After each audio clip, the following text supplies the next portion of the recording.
നമസ്കാരം. മറ്റൊരു വീഡിയോയുമായി വീണ്ടും പ്രേക്ഷക റൂമിലേക്ക് എത്തിയാണ്. താരസംഘടന അമ്മയുടെ ഇലക്ഷനുമായി ബന്ധപ്പെട്ട് തന്നെയാണല്ലോ, അത് തന്നെയാണ് ഞാൻ വാർത്ത ചെയ്തുകൊണ്ടിരിക്കുന്നത്. ഞാൻ കഴിഞ്ഞ ദിവസം ഒരു വാർത്ത ചെയ്തപ്പോൾ ആദ്യ വാർത്ത ചെയ്തപ്പോൾ ഒരു കാര്യം മെൻഷൻ ചെയ്തു. അമ്മയുടെ പെൺമക്കൾ എന്നൊരു കൂട്ടായ്മ. പിന്നെ അത് പെൺമക്കളിൽ നിന്ന് മാത്രമേ, അമ്മയുടെ പെൺമക്കൾ കൂട്ടായ്മയിൽ ഒരു മെമ്മറി കാർഡുമായി ബന്ധപ്പെട്ട ഒരു ചർച്ച നടന്നിരുന്നു. അത് കുക്കു പരമേശ്വരനായിരുന്നു. അതിനുശേഷം അവരൊക്കെ അതിൽ നിന്നും ലെഫ്റ്റ് അടിച്ച് പോയി. അങ്ങനെ കുറേ ആളുകൾ പോയി. ഇതുമായി ബന്ധപ്പെട്ട് കുറച്ച് കാര്യങ്ങൾ അന്ന് റിപ്പോർട്ട് ടീമിലേക്കുമ്പോൾ റിപ്പോർട്ട് ചെയ്ത ഒരു വ്യക്തി എന്ന നിലയിൽ എനിക്ക് പറയാനുണ്ട്. 2018 ഈ സംഭവം നടന്നത്. ഹേമ കമ്മിറ്റി രൂപീകരിക്കുന്ന സമയത്ത് ഹേമ കമ്മിറ്റിക്ക് മുമ്പ് ഹോളിഡേ ഇൻ കമ്മിറ്റി, അതിൻ്റെ പേര് അങ്ങനെയായിരുന്നു തോന്നുന്നു, ഹോളിഡേ ഇൻ കമ്മിറ്റി എന്ന് പറഞ്ഞ് ആ കമ്മിറ്റിയിൽ സ്ത്രീകൾക്ക് നേരെ പുരുഷന്മാരുടെ അതിക്രമമുണ്ടെങ്കിൽ തുറന്നു പറയണമെന്ന് പറഞ്ഞ് ഒരു മീറ്റിംഗ് കൂടി. ആ മീറ്റിംഗ് കൂടിയ ഏറ്റവും രസകരമായ കാര്യം, അന്ന് മീറ്റിംഗ് കൂടുമ്പോൾ അന്ന് ഇടവേള ബാബുവാണ് ജനറൽ സെക്രട്ടറി, ലാലേട്ടൻ പ്രസിഡൻ്റ് ആയിരിക്കുന്നു, വേറെ അംഗങ്ങളൊക്കെ ഉണ്ട്, ജഗദീഷ് ചേട്ടൻ, സിദ്ദീഖ് ഉൾപ്പെടെ ഉള്ളവരുണ്ട്. ഇതിനിടയിൽ അന്ന് കുക്കു പരമേശ്വരാണ് അതിൻ്റെ ചുമതല വരുന്നത്. കുക്കു പരമേശ്വരൻ അന്ന് എക്സിക്യൂട്ടീവ് മെമ്പറല്ല, കുക്കുവിനെ ചുമതലപ്പെടുത്തുന്നു. സ്ത്രീകൾക്ക് എന്തെങ്കിലും പറയാമുണ്ടെങ്കിൽ, ലൈംഗിക ആരോപണം എന്തെങ്കിലും ഉണ്ടെങ്കിൽ പറയാൻ വേണ്ടി എന്ന് പറഞ്ഞ് കുക്കു പരമേശ്വരൻ തന്നെയാണ് മറ്റ് അംഗങ്ങളെ വിളിക്കുന്നത്, സ്ത്രീകളെ. അങ്ങനെ അന്ന് മീറ്റിങ്ങിൽ ഹോളിഡേ ഇന്നിൽ ഫസ്റ്റ് ഫ്ലോറിൽ എനിക്ക് തോന്നുന്നത് 1-ാം നിലയിലാണ് എക്സിക്യൂട്ടീവ് യോഗം ചേരുന്നത്. അതെ, ഞാനന്ന് റിപ്പോർട്ടിംഗ് ഉണ്ട്. എക്സിക്യൂട്ടീവ് യോഗം 1-ാം നിലയിൽ, താഴെ ഒരു റൂമിൽ റൗണ്ട് ടേബിളിൽ റൗണ്ടായിട്ട് സ്ത്രീകളിരിക്കുന്നു. 12 സ്ത്രീകളാണ് ഉണ്ടായിരുന്നത്. 12 സ്ത്രീകൾ റൗണ്ടായിട്ട് ഇരുന്നുകൊണ്ട് കാര്യങ്ങൾ. അന്ന് കുക്കു പരമേശ്വരനാണ് ഈ സ്ത്രീകളെല്ലാം വിളിച്ചു വരുത്തിയിട്ട് എന്താണ് പ്രശ്നം എന്ന്, കാര്യങ്ങൾ എന്തെങ്കിലും തുറന്നു. ഹേമ കമ്മിറ്റിക്ക് നമുക്ക് റിപ്പോർട്ടൊക്കെ വരുവാണ്, WCC അതിന് മുന്നോട്ട് പോവുകയാണ്. അന്ന് നമ്മുടെ ദിലീപിൻ്റെ കേസൊക്കെ ഉണ്ട്, നമ്മുടെ പ്രിയപ്പെട്ട നടിയെ ഉപദ്രവിച്ച കേസും ഇതൊക്കെ ആയിട്ട് വലിയ വിവാദം നിൽക്കുന്ന സമയം. അപ്പം നമുക്ക് എന്തെങ്കിലും പുരുഷന്മാരിൽ നിന്ന് എന്തെങ്കിലും പ്രശ്നമുണ്ടെങ്കിൽ അത് തുറന്ന് പറയണമെന്ന്. അപ്പം കാഷ്വൽ ടോക്ക് എന്ന നിലയിലേക്ക് റൗണ്ടായിട്ടിരിക്കുന്നു. ഇത് നടന്ന സംഭവമാണ്, കൃത്യമായിട്ട് റൗണ്ടായിട്ടിരുന്നു തന്നെ. ഞാൻ റിപ്പോർട്ട് ചെയ്തതാണ്. റൗണ്ടായിട്ടിരുന്നു തന്നെ ഇവർ സംസാരിക്കുന്നു. അപ്പോൾ ഓരോ ആളുകൾ ഓരോ കാര്യങ്ങൾ പറയുന്നു. അപ്പോൾ ഇടയ്ക്ക് 2 ക്യാമറ അവിടെ വെച്ചിട്ടുണ്ട്. ഈ ക്യാമറയിൽ ഷൂട്ട് ചെയ്യുകയാണെന്ന് ഈ കുക്കു പരമേശ്വരനൊന്നും പറഞ്ഞിട്ടില്ലായിരുന്നു എന്നാണ് ഞാൻ ഇന്നും അതുമായി ബന്ധപ്പെട്ട ആളുകളെ ബന്ധപ്പെട്ടു. ക്യാമറയിൽ ഷൂട്ട് ചെയ്യാമെന്ന് പറഞ്ഞിട്ടില്ല. ക്യാമറയിൽ ചുവന്ന ലൈറ്റ് തെളിഞ്ഞപ്പോൾ ഒരു പ്രധാനപ്പെട്ട നടി ചോദിച്ചു, ഇതെന്താണ് ക്യാമറയിൽ ഷൂട്ട് ചെയ്യുന്നത്? ഞാനിതില്ല എന്ന് പറഞ്ഞാൽ ആ നടികൾ ഉൾപ്പെടെ വന്ന് എൻ്റെ മുമ്പിൽ പറയും, അത് ഞാൻ തെളിയിക്കുകയും ചെയ്യും. ഇല്ല എന്ന് ഈ കുക്കു പരമേശ്വരനൊക്കെ പറഞ്ഞു കഴിഞ്ഞാൽ ഉടനെ തന്നെ അത് എന്താ ഷൂട്ട്, അത് നമുക്ക് രഹസ്യമായിട്ട് വെക്കാനാണ്, നമുക്കിതെല്ലാം രഹസ്യമായിട്ട്, ഇത് പുറത്തൊന്നും പോകില്ല, എൻ്റെ ധൈര്യമാണെന്ന് കുക്കു പരമേശ്വരൻ പറയുന്നു. അങ്ങനെ 12 പേരും അങ്ങനെ കാര്യങ്ങൾ പറയുന്നു. കുക്കു പരമേശ്വരൻ ഒന്നും പറയുന്നില്ല. കുക്കു പരമേശ്വരനാണ് നേതൃത്വം നൽകുന്നത്. കുക്കു പരമേശ്വരൻ കാര്യങ്ങൾ ഷൂട്ട് ചെയ്ത് എടുക്കുന്നു. അതിനിടയിൽ എക്സിക്യൂട്ടീവ് യോഗം കഴിഞ്ഞ് മോഹൻലാൽ ഉൾപ്പെടെ ഇറങ്ങി വരുമ്പോൾ ഞങ്ങൾ മാധ്യമപ്രവർത്തകർ ബൈറ്റിന് വേണ്ടി അവിടെ വെയിറ്റ് ചെയ്യുന്നു. എനിക്ക് തോന്നുന്നു ബൈറ്റ് തരാതെ അന്ന് മോഹൻലാൽ എന്ന വ്യക്തി എൻ്റെ കയ്യിലേക്ക് കൊണ്ടാണ് റിലീസ് വരുന്നത്. ഇതൊക്കെ ഓർമ്മ, എൻ്റെ കയ്യിലേക്ക് റിലീസ്. അപ്പോൾ ഞാൻ പറഞ്ഞു, ലാലേട്ടൻ എന്തെങ്കിലും പറയാനുണ്ട്? ഹൈദരലി ഇത്രയേ ഉള്ളൂ എന്ന് ലാലേട്ടൻ പറഞ്ഞിട്ടും പോയി. ഇത് എൻ്റെ മെമ്മറിയിലുള്ളതാണ്. അന്നത്തെ വീഡിയോസ് എവിടെയും കൊണ്ട് എടുത്ത് നിങ്ങൾക്ക് പരിശോധിക്കും. ഇത് ഞാൻ പറയുന്നത് കറക്റ്റാണ്. അന്ന് ലാലേട്ടൻ എൻ്റെ കയ്യിലാണ് റിലീസ് കൊടുക്കുന്നത്. ആ റിലീസാണ് ഞാൻ മാധ്യമങ്ങൾക്ക് കൊടുക്കുന്നത്. ലാലേട്ടൻ ഒന്നും പ്രതികരിക്കുന്നില്ല. അന്ന് സിദ്ദീഖ് വരുന്നത്, എല്ലാവരും വരുന്ന വിഷയമുണ്ട്. അങ്ങനെ ഞങ്ങൾ നിൽക്കുമ്പോഴാണ് ഈ ഉഷയും കുക്കു പരമേശ്വരൻ ഇവരൊക്കെ വരുന്നത്. അവരൊന്നും കമ്മിറ്റിയില്ല. അപ്പോൾ ഇതെന്തിനാണെന്നറിയില്ല. അങ്ങനെ നിൽക്കുമ്പോഴാണ് ഈ പറഞ്ഞ നടിമാർ വരുന്നത്. അപ്പോൾ അവരൊന്നും കമ്മിറ്റിയിലുള്ള. അപ്പോൾ ഞങ്ങൾ അത്ഭുതപ്പെട്ടിരുന്നത്. അപ്പോൾ അവരൊക്കെ വിഷ്വൽ എടുത്ത് ഞങ്ങൾ കൊടുത്തതാണ്. ഈ പറഞ്ഞു വരുന്നത്, അങ്ങനെ റൗണ്ട് ടേബിളിൽ നിന്ന് സംസാരിച്ച് പല ആളുകൾക്കെതിരെ ആരോപണം ഉന്നയിച്ചിട്ടുണ്ട്. 100%. പക്ഷേ ഇവരുടെ ലക്ഷ്യം ഒരാളിലേക്കായിരുന്നു. ഒരാളുടെ ലക്ഷ്യം വെച്ചാണ് ഇത് ഷൂട്ട് നടന്നത്. അപ്പോൾ അയാൾക്കെതിരെ ആരോപണം ഇല്ലാതെ വന്നപ്പോൾ ഈ മെമ്മറി കാർഡ് ഇപ്പോൾ മുക്കിയിരിക്കുകയാണ്. അതിന് കൃത്യമായി മറ്റൊരു കാര്യം പറയാം. കഴിഞ്ഞ തവണ കുക്കു പരമേശ്വരൻ മത്സരിക്കുമ്പോൾ ഈ സ്ത്രീകൾ അന്നെടുത്ത മെമ്മറി കാർഡിനെ കുറിച്ച് ചോദിച്ചിരുന്നു. അപ്പോൾ കുക്കു പരമേശ്വരൻ പറഞ്ഞത് ലാസ്റ്റ് കഴിഞ്ഞ ഇലക്ഷൻ, അത് ഞാൻ ഇടവേള ബാബുവിനെ ഏൽപ്പിച്ചു എന്ന് പറഞ്ഞു. പിന്നീട് ചോദിച്ചപ്പോൾ നശിപ്പിച്ച് കളഞ്ഞു എന്ന് പറയുന്നു. അങ്ങനെ 2 കാര്യങ്ങളാണ് പറഞ്ഞത്. ഇത് നശിപ്പിച്ച് കളഞ്ഞു, ഇടവേള ബാബുവിനെ ഏൽപ്പിച്ചു എന്നും കുക്കു പരമേശ്വരൻ പറഞ്ഞു എന്നാണ് ഈ വനിതകളിൽ നിന്നും എനിക്ക് മനസ്സിലാക്കാൻ കഴിയുന്നത്. ഒരു കാര്യം വ്യക്തമാണ്, കുക്കു പരമേശ്വരൻ ആരാണ് ചുമതലപ്പെടുത്തിയത്? അന്ന് എക്സിക്യൂട്ടീവ് കമ്മിറ്റിയിലില്ല കുക്കു പരമേശ്വരൻ. എക്സിക്യൂട്ടീവ് കമ്മിറ്റിയിലില്ലാത്ത ആളെ ചുമതലപ്പെടുത്തി ഈ കാര്യങ്ങൾ നിയന്ത്രിക്കാൻ. അവിടെ ഏറ്റവും പ്രധാനപ്പെട്ട കാര്യം, അന്ന് എക്സിക്യൂട്ടീവ് കമ്മിറ്റിയിലുള്ള ആരും ഇത് അറിഞ്ഞിട്ടില്ല.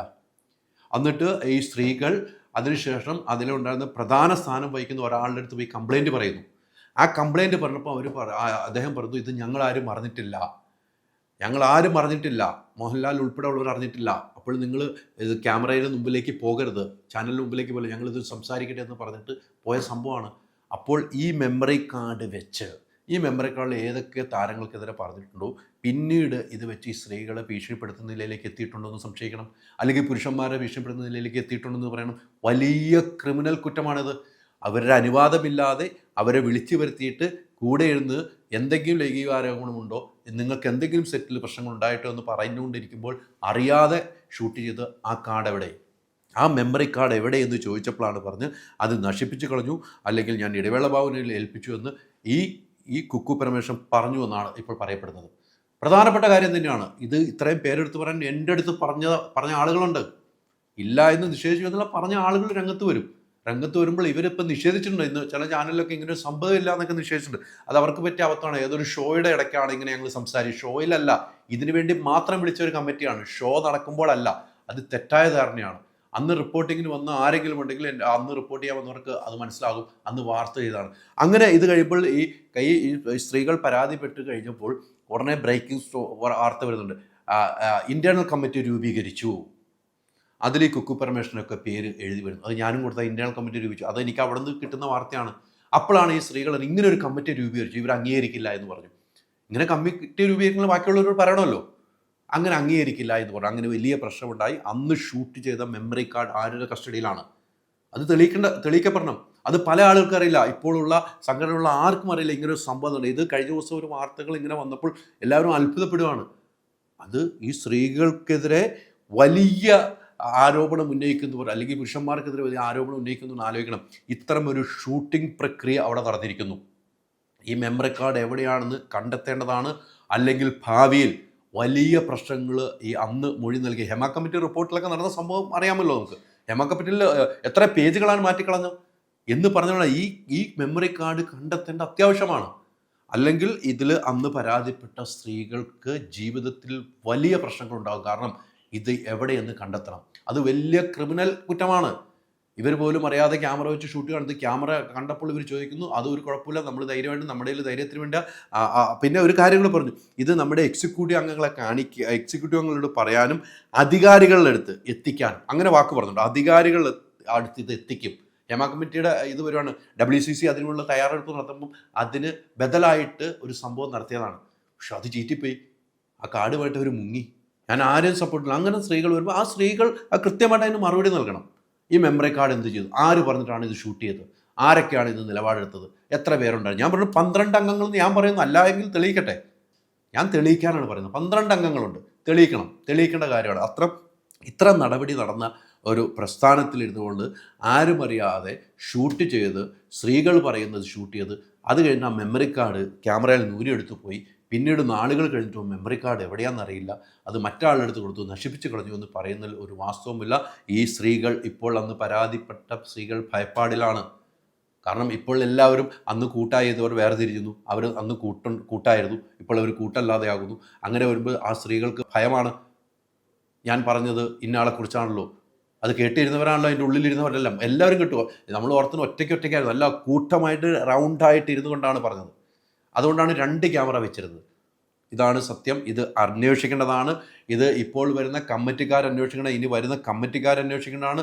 അല്ലെങ്കിൽ ഇതിന് മുമ്പുള്ള ഇനിയിപ്പം ഇതിൻ്റെ റിട്ടേണിംഗ് ഓഫീസ് ഉൾപ്പെടെ ഇത് അന്വേഷിക്കണം. ഇങ്ങനെ ഇതൊക്കെ വെച്ച് ഭീഷണി നടക്കുന്നുണ്ടോ എന്നൊരു ഡൗട്ട് എനിക്ക് ബലമായി വരുന്നുണ്ട്. എന്തായാലും കാത്തിരുന്ന് കാണാം. ഇതൊന്നുമല്ല, വാർത്തകൾ ഇനിയുമുണ്ട്. വലിയ വാർത്തകൾ ഇനിയും ഒന്നായി വരുന്നുണ്ട്. തെളിവുകൾ സഹിതമുണ്ട്. ഇതില്ല എന്ന് നിഷേധിച്ചാൽ തെളിവുകൾ വരും. ഞാൻ ഇന്നലെ കൊടുത്ത GST വാർത്തകൾ അതില്ല എന്ന് പറഞ്ഞാൽ അതിൻ്റെ തെളിവുകൾ ഞാൻ കൊടുക്കും. തെളിവുകൾ എൻ്റെ കയ്യിൽ ഇല്ലാതെ, ഇതിൻ്റെ ബന്ധപ്പെട്ട ഒരാൾ വിളിക്കാതെ ഞാൻ വാർത്തകൾ ചെയ്തിട്ടില്ല. എന്തായാലും കാത്തിരുന്ന് കാണാം. അമ്മയുടെ ഇലക്ഷൻ ഓഗസ്റ്റ് 15-ാം തീയതി ആര് മത്സരിക്കും, ആര് ജയിക്കുമെന്ന് കാത്തിരുന്ന് കാണാം. എന്നാൽ ഇതിനും അപ്പുറത്തേക്ക് പല സംഭവ വികാസങ്ങളും ഇനി വരുന്ന ദിവസങ്ങളിൽ ഉണ്ടാകും എന്ന കാര്യത്തിൽ യാതൊരു സംശയമില്ല. Ultra modern kitchen devices. ഒരു കിച്ചണിൽ വേണ്ട എല്ലാ ലേറ്റസ്റ്റ് ബ്രാൻഡുകളും ഇവിടെയുണ്ട്. ലോകോത്തര ബ്രാൻഡുകൾ, original products, wide range. MyG future. പൂവ് പോലൊരു പുട്ടുണ്ടേ അജ്മിയുടെ പുട്ടും. വിളമ്പാം നല്ല വിശേഷം. അജ്മി സ്റ്റീം മെയ്ഡ് പുട്ടുപൊടി.